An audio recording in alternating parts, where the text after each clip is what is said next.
Assalamualaikum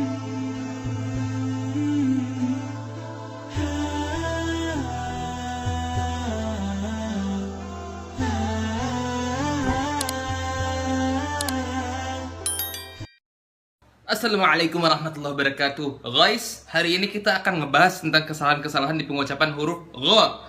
Kenapa gue bilang kalian guys? Ya, biar lentur dulu lidahnya untuk ngucapin ghoin di awal. Oke, guys. Alhamdulillahirrahmanirrahim. Wassalatu wassalamu ala nabiyina mursalin amma ba'du. Jadi pembahasan huruf ghoin ini guys, astagfirullahaladzim. Guys, itu adalah pembahasan terakhir journey kita melewati tenggorokan.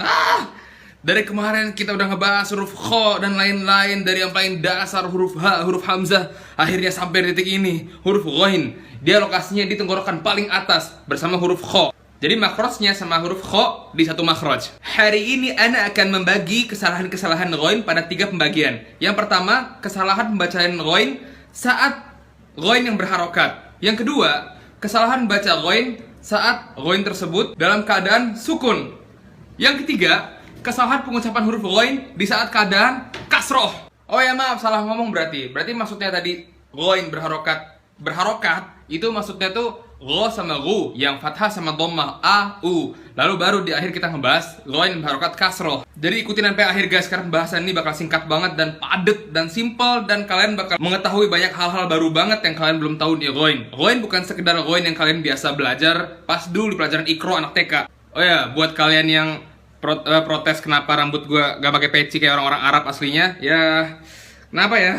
Ini gara-gara peci gue taruh lantai terus dikencingin kucing jadi ya gitulah, kucing kurang ajar. Ya terus jangan tanya ini gaya apaan, ini tuh gaya-gaya apa yang biasa dipakai orang-orang main mobil sport gitu di Dubai gitu guys. Kesalahan bagian pertama yaitu pada ghoin berharokat fathah dan dhammah. Yang paling sering salah itu ghoin dibaca kayak huruf G. Persis G, go, gu, go. Biasanya ini kesalahan orang-orang yang dari kecil sampai gede nggak ada perkembangan tahsin lagi atau apa, atau belajar ngajinya sebatas di kiroati atau ikro pas masih kecil, atau enggak buat orang-orang bapak-bapak, ibu-ibu di kampung yang biasa baca Quran pakai huruf Latin. Jadi guys, huruf go itu dibacanya bukan go, karena kalau go posisi makrojnya persis di huruf kaf, yaitu di lidah bagian belakang setelah huruf qaf. Jadi pertama qaf, atasnya kaf, itu bagian belakang tuh lidahnya. Sedangkan ghoin posisinya itu di tenggorokan paling atas dan makrojnya sama kayak huruf kho. Jadi kalau kalian mau tahu di mana garukan huruf ghoin yang bener, rasain garukannya di huruf kho. Kho. Lalu pas sudah kerasa, oh ya nih getarannya garukannya di sini nih. Nah, baru kalian langsung masukin tuh huruf ghoin di sini. Gho. Nah, kayak gitu guys. Guys, kayak gitu guys. Kesalahan kedua pada pengucapan ghoin yang berharokat, yang harokatnya fathah dan dhammah, gu, yaitu kan tadi kita udah jelasin ya, kalau ghoin itu makrojnya sama kayak huruf kho. Tapi sebagian orang malah salah, dia malah baca ghoin dan ghoin itu masih kena ke huruf kho-nya. Jadinya pas baca ghairil maghdubi alaihim, jadi baca ghairil ada itu nya, padahal itu huruf kho. Makrojnya sama, cuman dia nggak digaruk, dia cuman sekedar baca ghairi, bukan khairi, ghairi. Dia tebal, tafkhim, tapi tafkhimnya ghain, tafkhimnya ghain, tebalnya ghain, bukan tebalnya ikutan tebalnya kho. Jadi tadi kita udah bahas yang pertama kesalahannya dibaca huruf G, karena G itu makrojnya kaf. Coba ya baca ga, baca kaf, ka, sama posisi lidahnya sama dia. Posisinya di lidah paling belakang, bukan di tenggorokan garukannya. Terus yang kedua kita udah bahas kalau kesalahannya yaitu membaca huruf ghoin kena ke huruf kho. Ghairil, walaupun sedikit aja itu udah salah. Walaupun cuma ghai ada sedikit, itu udah masuk huruf kho. Sekarang di poin nomor 3 di kesalahan ghoin berharokat fathah dan dhammah, yaitu nggak baca huruf kayak kho dan nggak baca juga kayak kaf atau g, tapi yang ketiga ini dia ngebaca kayak huruf qaf. Dia udah bener tuh, dia nggak baca kayak kho, nggak baca pula kayak huruf G, tapi dia malah bacanya kayak huruf qaf. Kayak gimana bunyinya? Seperti ini ya, di Al-Fatihah guys. Gini guys. Ghairil maghdu, go. Bedain ya,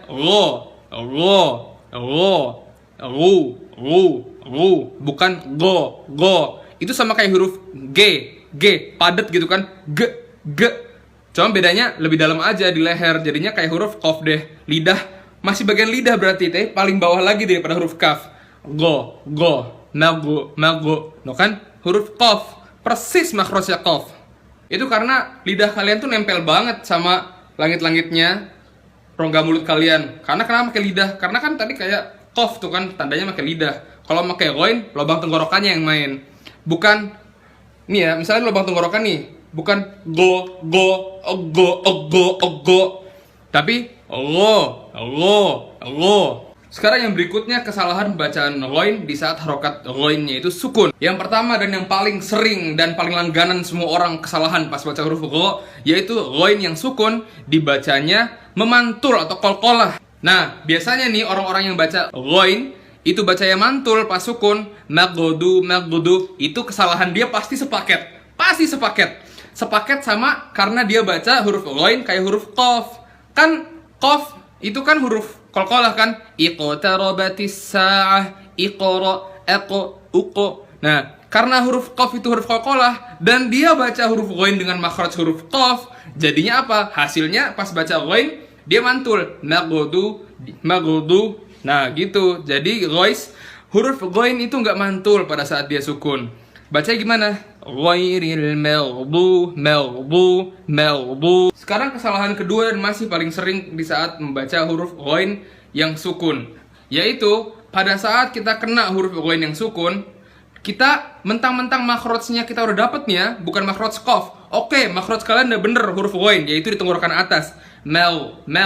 Udah kena garukannya tuh di garukan huruf kha. Oh, ketemu nih. Udah ketemu. Akhirnya kalian baca tuh. Ghairil maghdubi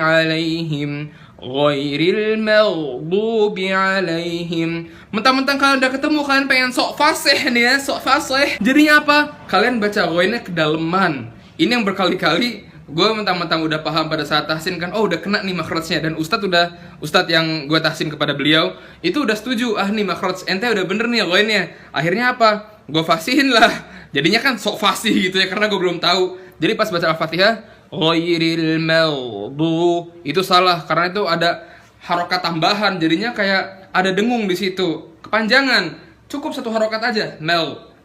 Dan kesalahan kebanyakan orang, yang ini sekarang kesalahannya ini paling laris di kalangan orang-orang yang udah bener makhraj ghainnya. Terlalu nafsu, kedalaman, kelamaan pada saat kena huruf sukun ghain tersebut. Ghairil maghdu. Jadi biasa aja, walaupun udah bener makhraj itu bacanya ghairil maghdubi alaihim. Mel. Jangan mel, slow motion. Mel. Sekarang kesalahan bacaan ghain yang terakhir, yaitu bacaan huruf ghain saat harokatnya kasroh. Jadi kasroh ini agak spesial ya, dia beda sama harokat-harokat yang lainnya. Jadi gini, cara pembacaan huruf ghain kasroh itu, dia nggak kayak harokat fathah atau saat domah.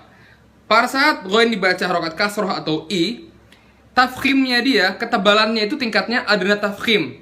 Seperti persis yang kemarin gue bahas sama kalian semua di huruf kha. Pada saat bacanya kasroh, tafkhimnya itu adna, lebih rendah. Jadi level ketebalannya nggak setebel yang biasanya, tapi tetap tebel. Bukan mentang-mentang ghain kasroh jadi gi atau enggak gi. Nggak kayak gitu. Bukan kayak gitu. Tetap tebel, tapi tingkat ketebalannya di bawah yang biasanya. Contoh ayatnya. Khatamallahu ala qulubihim wa ala sam'ihim wa ala absarihim Ghishawah tipis, bukan ghishawah. Mentang-mentang gha dibacanya u. Jadi kalau misal kasroh dia jadi tipis, dibaca gimana? Ghishawah. Dengar ya? Ghishawah. Makhrajnya masih sama, nggak mengubah dia jadi gishawah atau ghishawah. Enggak.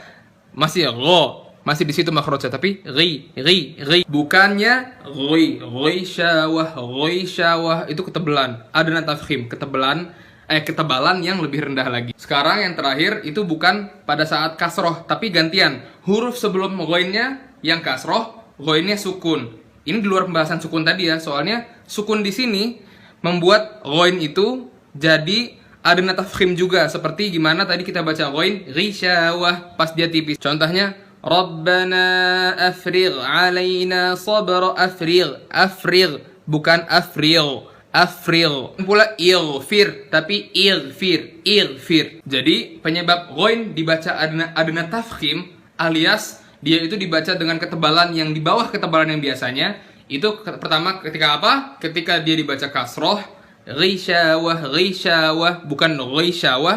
Yang kedua, ketika dia sukun dan sebelumnya huruf yang berharokat kasroh. Rabbana afril alaina sabra, bukan afril, itu ketebalan. Ya, sekian guys pembahasan lo kita hari ini, semoga bermanfaat. Jadi kalau ada mau konsultasi, kasih voice note atau misalnya story DM gini, misalnya rekam. Bang, udah bener belum nih baca ghainnya? Ro, ri, ru, l, ir, o. Udah bener belum? Oh, udah bener tuh. Terus ntar ada lagi yang datang. Bang, bener kan nih? Ro, roi, ru. Tuh tebel tuh. Ntar bisa konsultasi aja selanjutnya. Oke, sekian.